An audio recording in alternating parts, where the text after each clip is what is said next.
Cryptocurrency has changed the lives of so many people around the world financially.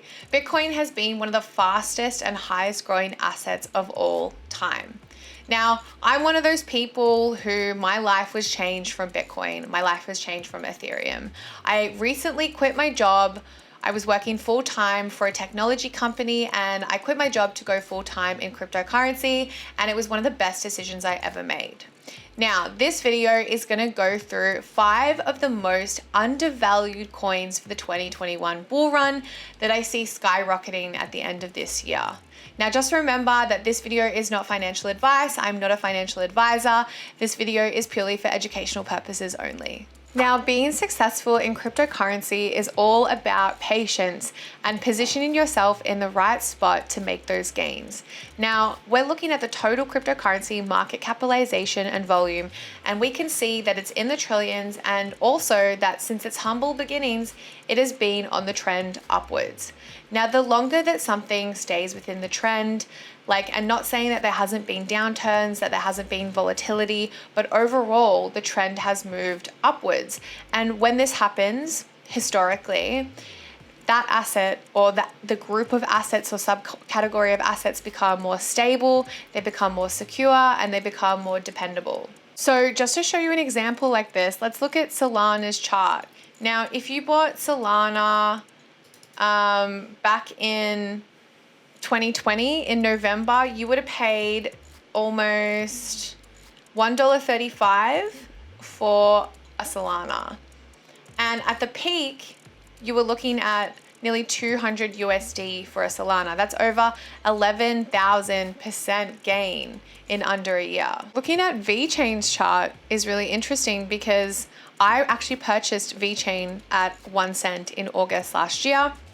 And I didn't put that much money on it. I only put in and around $1,000. But at one point I was looking at almost 30,000 AUD in VeChain. And that was almost it was a 1,600% gain. It's gone down now, and you're now looking from that August time frame, it's about a 400, just over nearly 500% gain. But this is the thing, is you don't need to invest a large amount of money to make those large gains. There's some people that put $50 on Dogecoin and they were looking at $5,000 to $10,000 gain.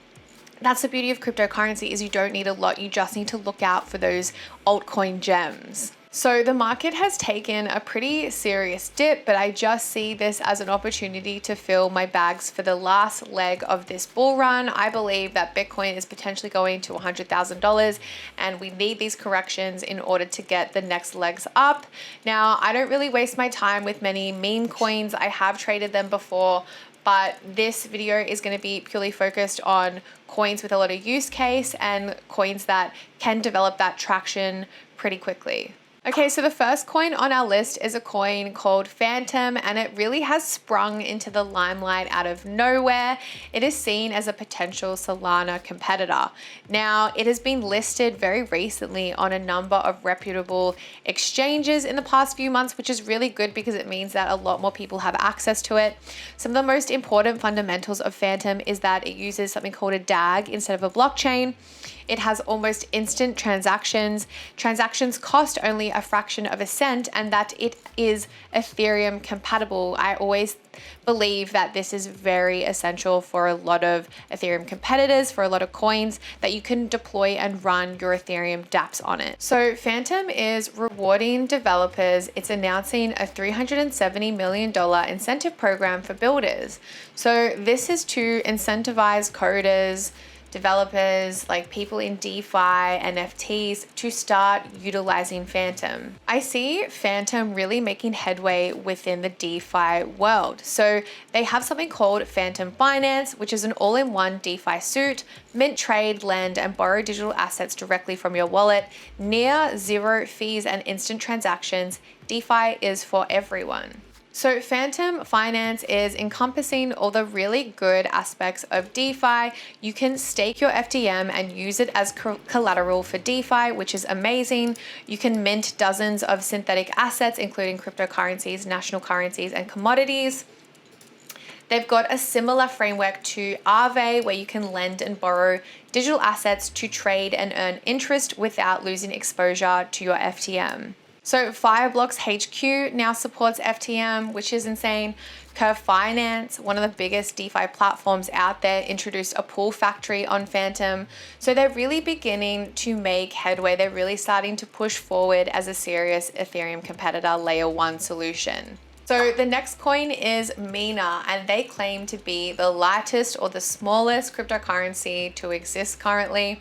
And the reason the creators made Mina is because they believe that it's only a matter of time before cryptocurrencies like Bitcoin or Ethereum become so large data-wise, because remember that this data needs to be stored somewhere, that only a handful of miners and validator nodes will be able to store their transaction history. So if this happens, that would create centralization. So Mina was created in response to that. So Mina is a smart contract proof of stake cryptocurrency, and the constant blockchain size, so this is the pretty amazing thing about Mina, is that it's only 22 GBs. So that's like the size of like a really small JPEG, like the size of like a logo or something like that. So it has no limit number of block producers, and it has a small market cap. So this means if Mina goes up in price, it wouldn't take much to really push the price higher. So it's really interesting to see on the Mina website how much emphasis they have on community culture. They say it's not hard to quantify, but it's not hard to see in any community. Culture is everything. It's the values that drive us. And they say that this technology is built on respect, that it's built on curiosity, that it's built on excellence, that it's built on openness. And these are really amazing values. And whether or not the creators of Mina actually hold these values true, I think it's not hard to see that the way that Mina was developed, the origins of Mina, like creating a small or the smallest blockchain that doesn't take up that space to promote decentralization, to prevent that centralization where only a few number of people can actually store all that data. I think that's something to keep in mind. And also it's going to be interesting to see where Mina takes this technology. So an example of how Mina's technology is being utilized is through the development of privacy. So Polygon and Mina have recently integrated to empower developers to build privacy-preserving decentralized apps. And I think this is a really important stepping stone for cryptocurrency. Privacy is the next thing that's going to propel a lot of gains for a lot of altcoins. So the possibilities of using Mina snaps on Polygon are vast and varied. For example, DeFi platforms requiring KYC could extract user information privately and securely using Mina's snap. So this means that you won't have to reveal or show certain platforms or certain exchanges like all of your private information, because Mina will be able to verify it for you. That's pretty powerful. Non-fungible token builders who want to keep certain elements private, such as ownership data, could use Mina to achieve this. And I think that a lot of people have every right to hide certain elements of their personal details from everyone seeing, or hide certain transactions so that not everyone can have access to their data.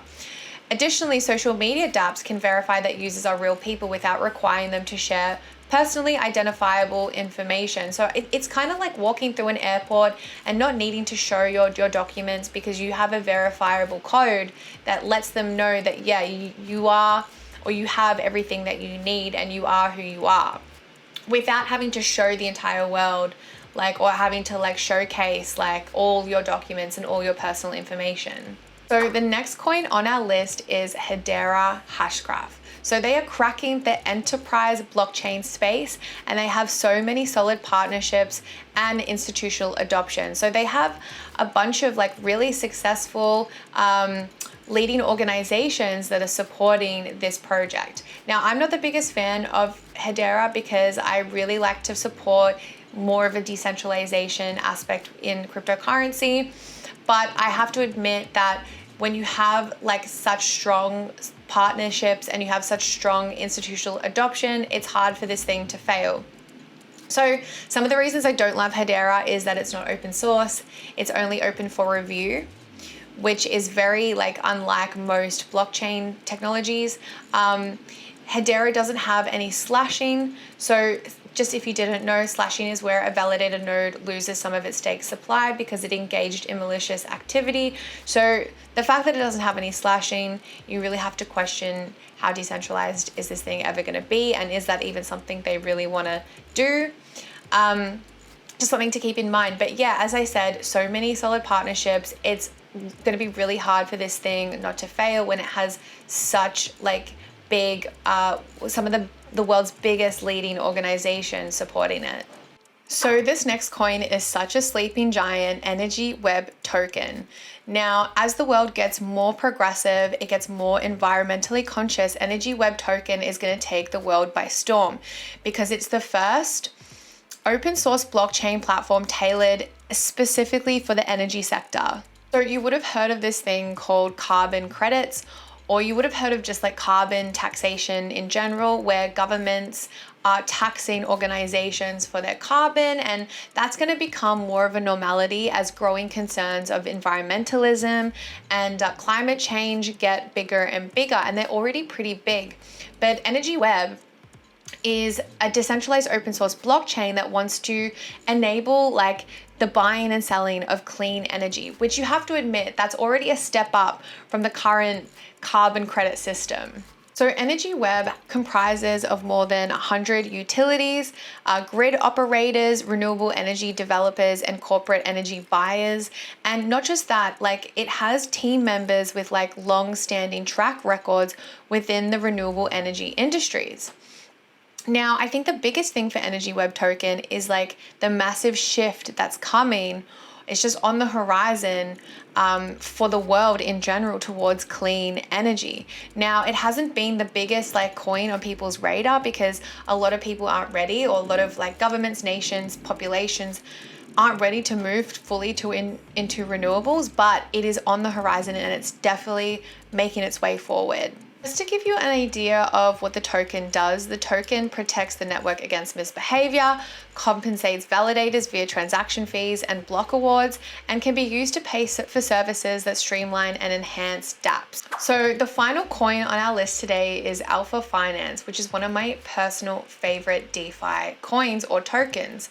So Alpha Finance Lab is a research lab that produces asset management platforms on the Binance Smart Chain and on Ethereum. Now, Alpha has a number of successful DeFi lab products, one of them being the Alpha Homora on the Binance Smart Chain and on Ethereum. And this is where they provide leveraged yield farming. So that's where you borrow tokens or cryptocurrencies and you earn like a higher percentage yield on those borrowed funds. So in the first 3 months, Alpha reached more than 300 million total value locked, which is crazy. Also, Alpha is the native token of the platform, so you can stake your token and earn rewards on your token, and that can also be used to cover any default on your loans for your leveraged yield farming. So it's pretty efficient. So other use cases for the token are for liquidity mining and also for governance. Now, another positive aspect for Alpha Labs is they plan on releasing or implementing a decentralized autonomous DAO. So coming to their website and checking out their tokenomics, you can see they have over 50% of the total supply currently staked, and this is for good reason. So if you come to the Alpha tiers, you'll see that the more you stake of the Alpha token, the more leverage they're going to give to you for your yield farming or whatever it might be. So it kind of acts as collateral for your leverage. So you can see that staking 1,000 to 10,000 Alpha, you'll get 10% higher leverage. 10,000 to 100,000 Alpha, they'll give you 20% higher leverage. Alpha pack leaders over 1 million Alpha token stake will get you 40% higher leverage. Now, if you're a professional yield farmer, that's going to start looking really appealing to you. And this is a really great way to incentivize total value locked. Thanks for watching today's video. Now, if you have any questions or concerns, I would love to hear about them in the comment section below. If you'd like to check out any of my other videos from Peakdefi, please see them here. And also, I'd love if you'd like and subscribe to the channel. It really helps us out. Anyways, thanks for tuning in, and I hope to see you next time.